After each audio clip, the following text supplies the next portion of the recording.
मित्रों नमस्कार। मैं शेखर मिश्रा कानपुर से भारतवर्ष में आप सभी का बहुत बहुत स्वागत। और कल मैंने वीडियो बनाया था, भारत की जो खैराती मीडिया है, लुटियन मीडिया है, वो कैसे अपने बॉसेस का नैरेटिव बनाती है, अपने पॉलिटिकल बॉसेस का नैरेटिव बनाती है, ना कि जनता को आंकड़ों के साथ किसी भी विषय से अवगत कराना। जो उसका एक्चुअल काम है वो ना करके अपने पॉलिटिकल बॉसेस का नैरेटिव बनाने में लगी हुई है। उसी श्रृंखला में ये मेरा एक दूसरा वीडियो है जिसमें मैं आंकड़ों के साथ कुछ आया हूं, जो आंकड़े सुन के एक्चुअली आपको जानकारी होगी कि इन आंकड़ों में अखिलेश गवर्नमेंट 2012 से 2017 और योगी गवर्नमेंट 2017 से अभी तक, उसमें 1.5 साल कोरोना कालखंड था। आप सभी को पता है, पूरा विश्व बंद था, पूरा भारत बंद था, पूरा प्रदेश बंद था। उसको 1.5 साल निकाल दे तो वो एक कंपैरिजन है कि अखिलेश यादव 2012 से 17 5 साल और योगी गवर्नमेंट 3.5 साल की। इस कंपैरिजन को हम सभी लोगों को समझने की ज़रूरत है और अपने खैराती मीडिया को जानने की ज़रूरत है। हम मेन एक्सट्रीम खैराती मीडिया के अंदर सुना करते हैं कि कोई भी रिप्रेजेंटेटिव आता है, वो बोलता है योगी सरकार ने रोजगार नहीं दिए। तो वो जो एंकर होता है ना उस चैनल का, वो उससे ये नहीं पूछता आंकड़े बताओ, क्योंकि वो उसको उसका नैरेटिव बनाना है। तो मैं आंकड़ों के साथ आया हूं, और ये आंकड़े बेसिकली जिन्होंने मेहनत करी है उनको साधुवाद जाता है। वो सतीश चंद्र मिश्रा जी हैं, वरिष्ठ पत्रकार हैं, और मनीष ठाकुर शो में वो आते हैं। उन्होंने बहुत ही मेहनत के साथ ये आंकड़े लाए हैं। तो मैं एक माध्यम हूँ इन आंकड़ों को इस वीडियो के माध्यम से आप तक पहुँचाने का। तो जो सरकारी नौकरियां होती हैं रोजगार में, अखिलेश यादव ने अपने कार्यकाल में वो नौकरियां 5 साल में 2 लाख दी। योगी आदित्यनाथ ने 3.5 साल में सरकारी नौकरियां 4.5 लाख दी।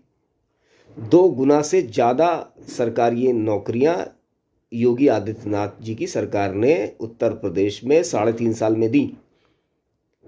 अब सुनिए, दूसरा आंकड़ा भी सुनिए।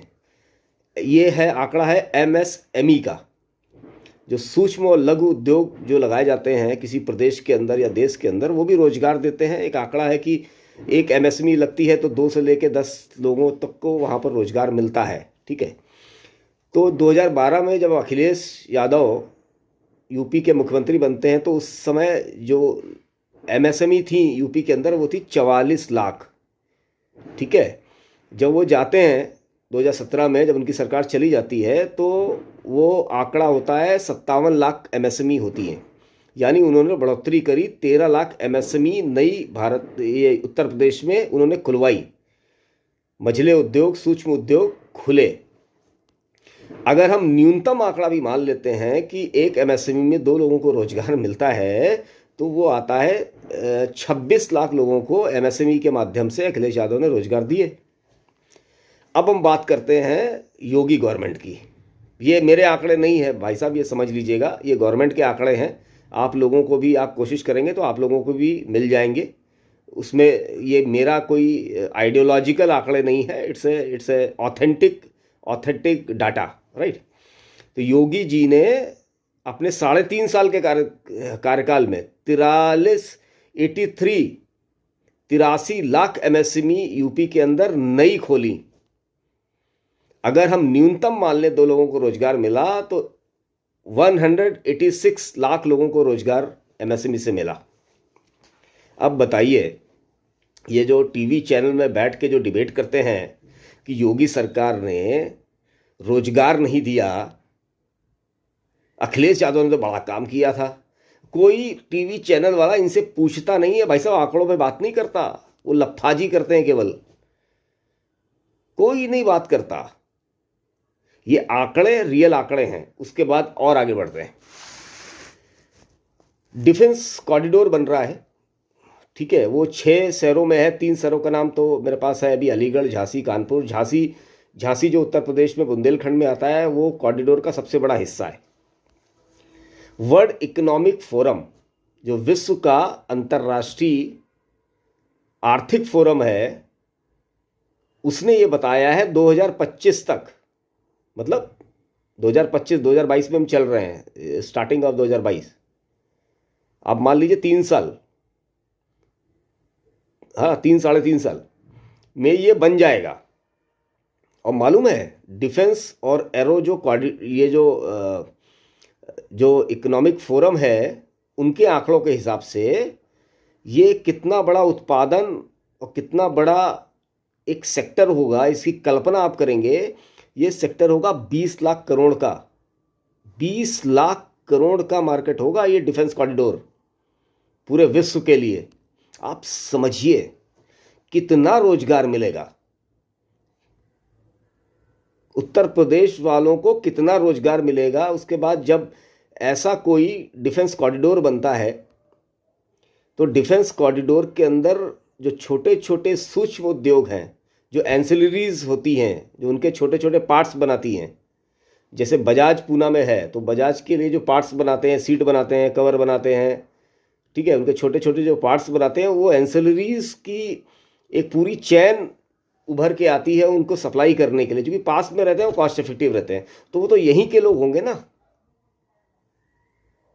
इसके बारे में आपको कोई तथ्य, कोई आंकड़ा मेन स्ट्रीम मीडिया नहीं देगा, क्योंकि ये सब लफाज हैं, ये सब खैराती हैं, ये सब अपना ऋण चुका रहे हैं अपने पॉलिटिकल बॉसेस के लिए। और आइए, आपने शायद कभी मेन स्ट्रीम मीडिया में मोदी जी की गतिशील योजना के बारे में सुना है कि नहीं सुना है? मैंने तो नहीं सुना था। आज मैंने पहली बार, मैं सतीश जी को बड़ा साधुवाद देता हूँ, मनीष जी को बड़ा साधुवाद देता हूँ, उनके मार्फत मुझे जानकारी हुई है। एक गतिशील योजना जो है भाई साहब, ये 5 सालों में कंप्लीट होनी है। मालूम है कितना बड़ा प्रोजेक्ट है? आप बताइए, अंदाजा लगाइए, मेरे अंदाजे से बाहर है ये। 100 लाख करोड़ की ये परियोजना है गतिशील, और ये 5 साल में कंप्लीट होगी। क्योंकि आपको पता है ये जो भी टाइम डिसाइड करते हैं किसी परियोजना का, अगर शुभारंभ करते हैं तो लोकार्पण भी यही करते हैं। ये 5 साल में कंप्लीट होगी। 1 लाख करोड़, 100 लाख करोड़, आप समझिए, अंदाज़ा लगाइए इसका। इसमें कुछ चीज़ें मुझे पता है। 11 नए इंफ्रास्ट्रक्चर कॉरिडोर बनेंगे, 109 फार्मास्यूटिकल इंडस्ट्रीज़ के लिए कॉरिडोर बनेगा, 90 टेक्सटाइल क्लस्टर बनेंगे, 117 मेजर फूड पार्क्स बनेंगे, 2 लाख किलोमीटर राष्ट्रीय राजमार्ग को बढ़ाया जाएगा। तो भैया जब 100 लाख करोड़ रुपए का इतना बड़ा प्रोजेक्ट ये सब होगा तो रोजगार किसको मिलेगा? क्या उत्तर प्रदेश देश से बाहर है? उत्तर प्रदेश के लोगों को भी तो मिलेगा। इसकी बात भाई साहब आप क्यों नहीं करते? चलिए, बुंदेलखंड एक्सप्रेसवे, उत्तर प्रदेश को जितने लोग जानते हैं, बुंदेलखंड को पहले एक पहचान थी, बुंदेलखंड बहुत ही पिछड़ा हुआ है। बुंदेलखंड जो एक्सप्रेसवे बन रहा है उसके दोनों तरफ इंडस्ट्रियल कॉरिडोर बन रहे हैं। आप समझिए, ये पूरा जो है, ये जो चीज़ें चल रही हैं, इन सब चीज़ों से रोजगार किसको मिलेगा? यहाँ के लोगों को ही मिलेगा ना भाई। तो ये वीडियो आप सभी लोग जरूर देखें, और ये आंकड़े एकदम रियल हैं, इसमें कोई इधर उधर नहीं है। और दूसरा, मैं एक और चीज़ आ रही थी, एक और लफाजी कर रहा था अपना खैराती मीडिया। वो लफाजी ये कर रहा था कि पिछड़ों के साथ योगी जी ने बड़ा गलत किया है। अब मैं बताता हूँ, 2012 से 2017 के बीच में अखिलेश यादव की सपा सरकार ने पिछड़ों के साथ क्या जालसाजी करी है। वो जालसाजी मेन एक्सट्रीम मीडिया दिखाता ही नहीं है, पता नहीं क्यों नहीं दिखाता भाई। जनता को वो चीज़ें आप बताएंगे तब तो मालूम पड़ेगा। लेकिन आपको तो अपने मीडिया के लिए ज़मीन मिलती है, तो उस समय अखिलेश यादव मुख्यमंत्री थे, तो सस्ते दामों में आपको ज़मीन लेनी है, तो आप वो कैसे दिखाएंगे? क्योंकि आपका ऋण है उनका भाई, वो आपको ज़मीन देते हैं सस्ते दामों में, आपकी सेटिंग है उनके साथ। तो भारत की जनता को आप आंकड़े उनके थोड़ी ना दोगे। चलिए मैं देता हूँ। ये 2013 में यूपी पीसीएस के अध्यक्ष थे अनिल यादव जी।